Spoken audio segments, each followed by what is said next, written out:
Hello दोस्तों, कैसे हैं आप सब। आई होप आप सब बहुत अच्छे होंगे। ये देखें हमारी तुलसी मैया, और मेरी तरफ से सबको बहुत बहुत शुभकामनाएं छठ पूजा की। ये देखें, और बहुतों का कमेंट था दोस्तों कि दी छठ पूजा कैसे करना होता है, थोड़ा हमें बता दें। तो एक दो का कमेंट था कि दी उसमें भी क्या हमें कलश लगाना ज़रूरी है। तो देखिए, मैंने पहले भी बताया है, और आप किसी भी शास्त्र में खोल के देख लें, कहीं पे भी देख लें आप, बिना कलश की पूजा कहीं पे नहीं होती दोस्तों। तो आप कोई भी पूजा करें, छोटा बड़ा, तो आपको कलश लगाना उसमें बहुत ज़रूरी होता है। तो कलश दो प्रकार से लगता है दोस्तों, जान लें आप। पहला कलश दीप कलश होता है, जो इस प्रकार से होता है। ठीक है, आप पान के पत्ते लगा ले, आम के पत्ते लगा ले, अशोक के पत्ते लगा ले, इस तरीके से कलश पे आप 5 टीका लगा ले। ठीक है, और कलश के अंदर 5 पत्ते लगा ले, आम के पत्ते, पान के पत्ते, अशोक के पत्ते। कुछ भी नहीं मिलता है तो इमरजेंसी में आप जामुन के पत्ते भी लगा सकते हैं। ठीक है, तो पहले तो हमें वो हो गया, कलश के लिए पत्तों की ज़रूरत हो गई।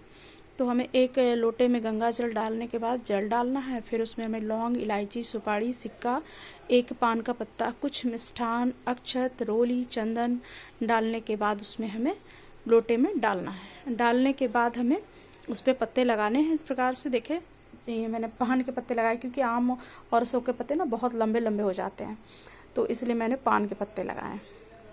तो सबसे विशेष ध्यान हमें ये रखना है कलश लगाने के लिए। दूसरी बात कि कोई भी आप पूजा करें, छठ पूजा जो होता है ना, बहुत महापर्व है वो। तो छठ पूजा तो सबसे इम्पॉर्टेंट पूजा में माना जाता है। ठीक है, तो आपको कलश लगाना बहुत ज़रूरी है। कलश कब लगाना है आपको? नहाए खाए जिस दिन होता है उस दिन कलश आपको नहीं लगाना है। उस दिन आपको नहाने के बाद ऐसे ही पूजा करना है। सिंपली धूप जरूर देना भगवान को। जो भी आप भोग लगाते हैं भगवान के लिए, थोड़े से आपको भोग को चढ़ाना है। जैसे दाल, चावल, कद्दू की सब्जी हमारी होती है, वो सारे निकलते एक पत्ते पे निकाला जाता है। आप पान के पत्ते पे भी निकाल सकते हो, अशोक के पत्ते पे भी, और आम के पत्ते पे भी। तो सबसे पहले हमें तो नहाए खाए के दिन ये विधि करनी है कि भगवान को भोग लगाना है, उसके बाद फिर खुद खाना है। तो पहली बात वो हो गई। दूसरी बात कलश का हो गया। दूसरा कलश ये लगना है, खरना के दिन आपको कलश लगाना है। जब आप सूर्य भगवान का संध्या के समय खरना करती हैं तब आपको कलश लगाना ज़रूरी होता है। पहले आप बीच में कलश लगाएं, उसके बाद आपकी जितनी भी प्यालियाँ लगती हैं, कहीं पे केले के पत्ते पे ही सिर्फ लगाया जाता है, कहीं पे 5, 7, 11, 21 प्यालियाँ लगाई जाती हैं। जिस प्रकार से उनको सुविधा होती है उस प्रकार से, सब जगह अलग अलग तरीके से होता है। कहीं पे देखे इस तरह के मिट्टी के प्याली जो होते हैं ना, इसमें आपको भोग लगा करके इसमें 5 टीका लगा करके आप 5, 7, 11, 21 के क्रम में आप प्याली लगाते हैं वहाँ पे। ठीक है, तो पहले आपको वहाँ पे चौक पुर लेना है इस प्रकार से। उसके बाद बीच में आपको दीप कलश भी 2 तरीके का लगता है दोस्तों। पहला एक नारियल कलश लगता है, दूसरा दीप कलश लगता है। तो आप अपने सुविधा के हिसाब से कलश लगा लें। ठीक है, तो आप दीप कलश भी लगा सकते हैं। इस प्रकार से आप 4 मुख का दीप कलश लगा लें, या फिर आप इस प्रकार से देखिए नारियल का कलश लगा लें। तो दोनों ही कलश लगता है। ठीक है, और आपको जो है संकल्प लेना जो है भगवान के पास, आपको नहाए खाए के दिन ही संकल्प लेना होता है, क्योंकि बिना संकल्प का कोई भी पूजा सफल नहीं होता, कोई भी पूजा पूरा नहीं होता। तो आपको विशेष तरीके से ध्यान रखना है, आपको संकल्प लेना है। ठीक है, इस प्रकार से देखिए, आपका इस प्रकार से आप पान का पत्ता ले ले, इस पर थोड़े से अक्षत, लौंग, इलायची, सुपारी, एक मिष्ठान, एक सिक्का रख करके इसे आपको किसी पोटली में बांध के भगवान के पास इस प्रकार से रख देना है।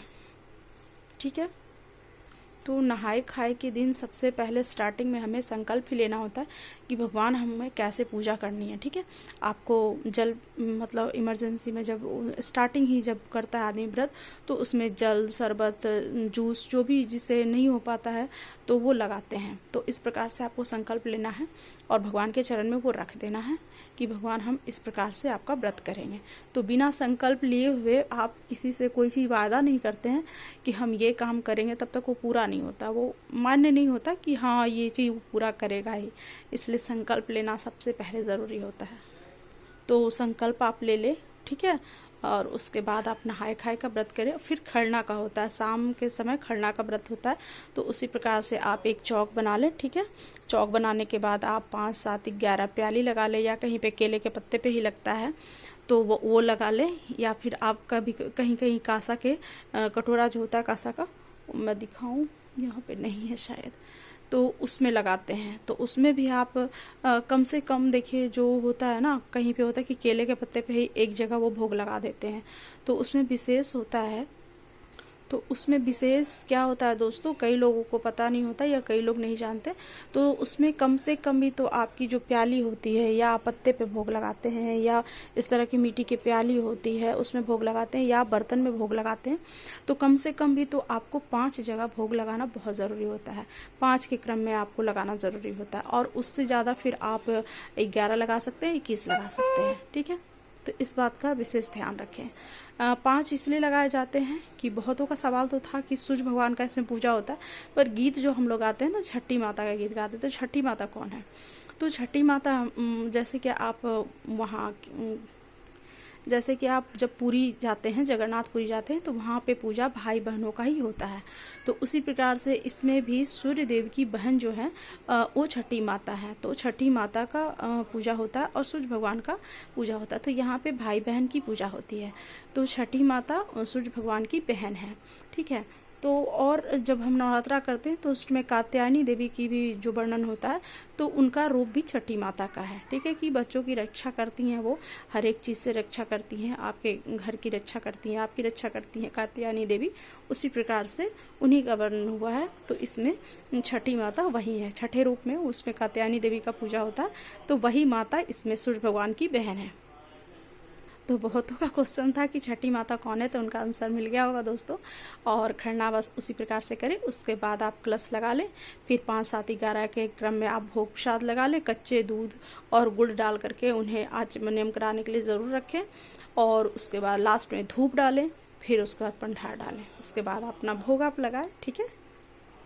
तो इस प्रकार से हम लोग खरना करते हैं दोस्तों, ठीक है। तो अभी छठ की तैयारी हो रही है, शाम की पूजा अभी नहीं हुई है, शाम की पूजा का भी मैं वीडियो डालूंगी, ठीक है। इस समय की पूजा देखिए हो चुका है सब कुछ, ये देखें। तो मेरी तरफ से सबको हैप्पी छठ पूजा।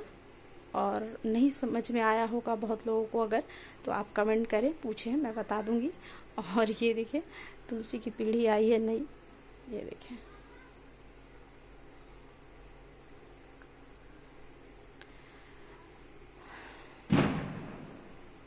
तो भोग पूजा से आरती सब हो चुकी है दोस्तों। मेरी तरफ से सबको हैप्पी छठ पूजा। राधे राधे।